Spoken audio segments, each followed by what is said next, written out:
嘉義民雄火車頭早起9點時常常熄燈，也民眾佇咧看火車的時間，也要上樓就樓無電路無電梯是真無方便。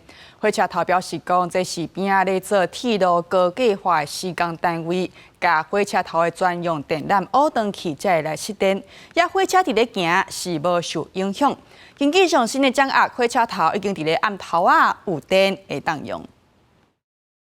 火車站頭前的電視畫面變甲烏烏，顯示上北路南的火車時刻表的雲霧也無效。今日10大更加發現列車停的所在開車燈也無倒，原來是火車站停電了。鐵路高架化的廠商，他們今天要挖洞要買那個偵測器的時候，不慎挖到台電供應民雄站端的那個電纜。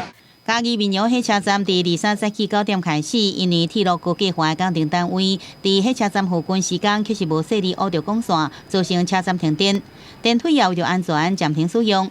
家長只好拿扛囡仔車，拿一手牽囡仔慢慢爬樓梯，要時段無度坐電梯，慢慢行入樓梯。這擺停電至少超過5點鐘。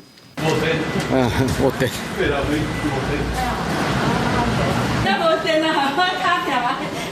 哦，有真麻煩哦。加在停電無影響列車正常發車，時間單位有計23下晡4點進前會使修好。代替講車站已經佇暗頭恢復正常的供電了。